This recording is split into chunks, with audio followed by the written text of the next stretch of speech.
Look at me. I gotta take a ride on my Jeep because the battery's kind of dead. It's been really cold, and I basically never drive my car, but like once a month or something. I just don't go anywhere, man. It's just the nice part of living where I live and doing what I do career-wise. I don't go anywhere. My wife goes to the grocery store and stuff like that, but she takes her car. It's more, economic. It's cheap. This thing has a Hemi in it, so it's a gas guzzling monster. But I will say this: it is fun. It's fun to have a Hemi. Like, it's got a lot of juice. This thing's got some juice. I don't like the beat on it too bad, but I mean, just punch the gas and was going like 60, just that fast. And it's on an icy dirt road. I don't want to act a fool. I'm really a slow driver. I don't drive fast. Plus, dude, just stomp on the gas like I just did. It drinks so much gas. You can almost see the gas gauge go down. You can. The gas gauge literally goes down when you beat on it. But anyways, let's show you my little neighborhood where I live. Not much of a neighborhood. I don't really know any of these people. I do know these people up here told me I could ride their horses. I was coming home from fishing one day on my dirt bike, and they got a horse corral and some horses out here. These people up here. And I said, tell my wife, I'm gonna stop there and ask them if I can ride the horse. I'm gonna stop there. And she's like, don't stop and ask random people to ride the horse. I'm like, why not? What's the worst thing I can do? Say no.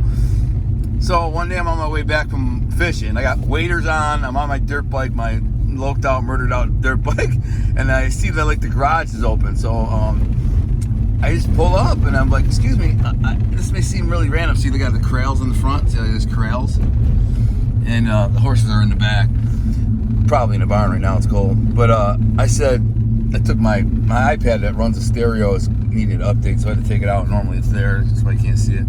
But I said, excuse me, this might seem random as hell, but I mean, I've never driven a horse before and always wanted to, always kind of dreamed of riding a horse. It's on my bucket list. Would it be possible that I could come by and ride a horse? And they were like, they were laughing. They're like, yeah, I mean, it's like our horses don't really get driven much, but there's like one that's an old horse that you can ride her. I'm like, she's like, I'm not gonna let you just take it through the neighborhood and have, whatever, because they can be a little finicky. But you can ride it in the corral. I'm like, I don't care as long as they ride it. He's like, yeah, can we video it? I was like, yeah. That's not mean, is it? She's like, no. The old female is like 20 years old. I don't want to freaking crash here. I'm just doing a Yui. She's like 20 years old, and we ride her a little bit. The other ones are not good for riding. They're not old enough. They ain't cool. So I'm like, all right, cool. So I told him I was gonna come back, but I never did. And then anyways, the reason I'm driving right now is to charge my battery, because I got to go to the airport tomorrow. I'm flying to LA, and I had to jump my car. This road is rough, so I don't want to start head out to the. I'm gonna put the trickle charger on it, but I figured it couldn't hurt to give it a quick ride and give it some juice, And I figured while I'm here, I can make a video and kind of show you around my neck of the woods. Literally, this is my neck of the woods. Uh-oh, we got traffic. Don't get that too often around here. There are days where I don't even see a car come down this road. And we are in the middle of nowhere, man. I mean, you really, if you picked a spot on the map, if you literally said pick in the middle of nowhere in Michigan, you couldn't pick a more nowhere. You're like, okay, this is literally, this is as nowhere as nowhere gets. Literally. Which is exactly why we love it. We want it. I don't want to be around people. And there will be people who say that I'm scared to be around people. And they'd be right. I am scared. It's one of the premise of the TV show I'm working on is a very wise, tenured, famous actor / director said, I understand. You live out there for a reason. Yeah, you love the woods and the wilderness and the peace and solitude, but it keeps you safe and it keeps everybody else safe. And I was like, yeah, exactly. Because the more I'm around freaking dummies, the more I'm around these, the type of people today that are keyboard warriors and tough guys, and they're so stuck in virtual reality that one day, if let's say I'm out on the road and I stop at a gas station and some dork who's spent his whole life in the basement on virtual reality talking shit to people because he thinks he can get away with it, and he says it to me, and I'm the wrong one, and let's say I'm having a bad day, and I just walk over there and knock his freaking teeth out, because that's what I do, and I don't want to do that. I don't want to be triggered. I don't want the monster to come out of the freaking cage. And so I live out here in the boonies, where it's safe. It's safe for me, it's safe for everybody else. Yes, I'm scared. I'm scared of everybody. The main thing I'm scared of, to be perfectly honest, even more than myself hurting somebody or doing something crazy, is losing this. And by this, I mean my life. The solitude, the peace, the quiet, the love.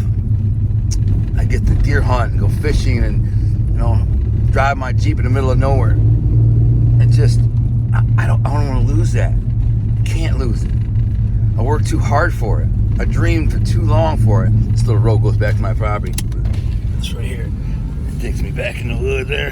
They got a select cut. See, it's kind of open. That's why the deer like my property. If you look there's like a darker patch out there, right? You see, it's darker. So their select cut is kind of open. You get to my property, it's that dark patch, and that's why the deer love it. I love my property because both sides of me have select cuts like this. So my woods is like the cover where the deer like it. Anyways, it's all part of what I was saying about enjoying my life. I don't want to lose it. There was a point where I almost went and beat the shit out of a dude on YouTube. I got his address, I got bond money, I got lawyer money. I was ready to go. I was going to make a video and a point. I was going to pull him out of his house or wait till he comes walking out and beat the shit out of him, because I can.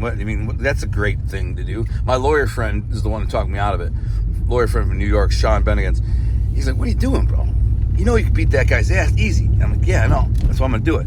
He's like, and then what happens if you accidentally kill him or hurt him really bad? You go to prison. But then when you blow up, you get a movie deal for your books, and now he's going to sue you for PTSD and all this stuff. He's going to, they're going to be coming after your money. What's the point? This is my house. I love my house. It's nothing big, but it's mine. I own it all. All the woods go back underneath them all. My favorite place in the world, home. So I was like, man, what the hell am I thinking? My wife didn't even try to talk me out of it. She's just like, it's him. It's what he's going to do. He's going to do it anyways. But I talked myself out of it. Like, I'm not stupid. I'm going to freaking do the right thing. See what I have to lose? See what I have to lose? This beautiful piece of paradise for me.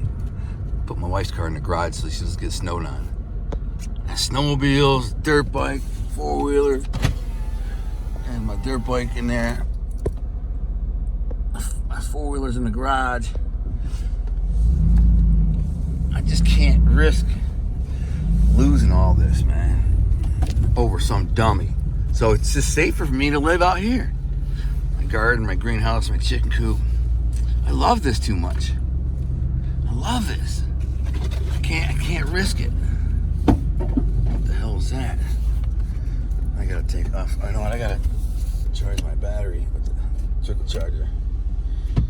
Anyways, I wanted to take you on a little ride along with me. It's it's a strange, simple life. I think people don't realize it. They don't realize that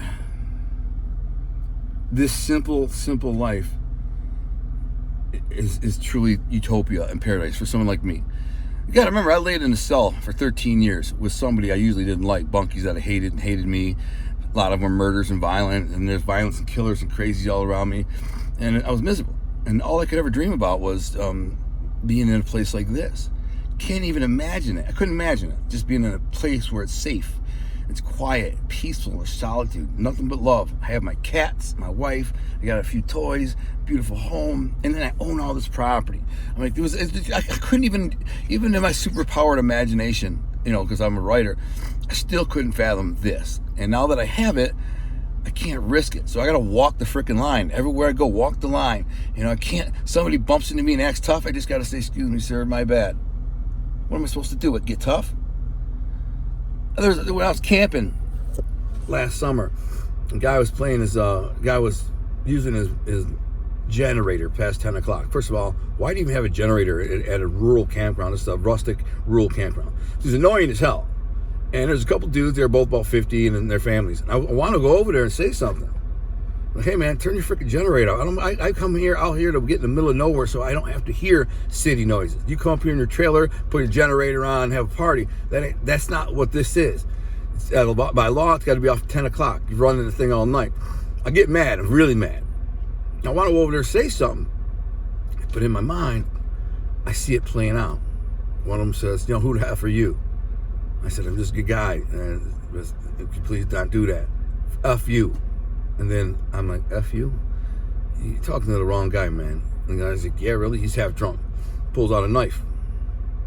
So I knock him out, take the knife and stab him. Now I'm going to prison. So they're never going to believe me. They're never going to believe it was that I didn't instigate it. They're going to look at my record and go, oh, clearly this asshole went over there, started to fight and stabbed him. What if the guy had a gun? The guy pulls a gun, F you, and I go for the gun, so, I'll go for the gun, I don't care. Next thing you know, I'm shot, or I got to shoot him. It's all going through my mind when I'm thinking about going over there. All of these scenarios unfolding, and none of them unfolding good. All of them end up with me dead or in prison or killing somebody. So I just had to bite my tongue, and eventually the guy shut up with his thing, and I just had to. We ended up leaving and going to a rural area where there's no campground. We just camped in the woods, which is always much better. But the moral of the story is, I'm thinking about this. I'm thinking about my home. I'm thinking about everything I got to lose. This is my bow. My bow on the back of my quad. I hunt every day. This is the first day I didn't hunt in freaking weeks. I gotta go tomorrow. I love my home. I love my wife. I love my life. I'm not gonna risk it over some dumb ass knucklehead, some YouTube wannabe, some groupie, some fake tough guy. I got nothing to prove, man. I already did all my proving in the street many years ago. I proved myself 1,000 times, and then I paid the price for it. But in today's virtual world, everybody thinks they can talk slick and get tough and act gangster, and they can. I can. But eventually they're gonna make the mistake of acting tough, acting gangster with a guy like me in the street in real life. They're gonna bump into a guy in real life, and there's not a lot of guys like me left, but there's some, and I know some, and some tough guys, and guys who would break your freaking face, in a second, and you're gonna bump into them, or you're gonna say something slick to them, and they're gonna go, "What'd you say, mother effer?" And you're like, "Man, F you, mother." The same tough keyboard talking shit that they do on YouTube or wherever they are on Facebook, and this guy's gonna be like, "Wham!" Freaking break their freaking jaw. And that dude's gonna freaking have nightmares about it. All his life, the rest of his life, he'll remember it. He'll have nightmares about that dude freaking breaking his jaw. I don't want to be that guy. I just leave me the F alone. So I stay to myself as much as possible. I don't go out of the city, out to the city, or out of the country. If I have to travel like I am tomorrow to LA, I have to travel. I have it is what it is. I don't want to go. I'd rather be here with my cats and my wife. But at the end of the day, it is what it is. Be here, be safe, be quiet, mind your business, don't bother nobody, please don't bother me. That's the moral of my story. So, just wanted to share it.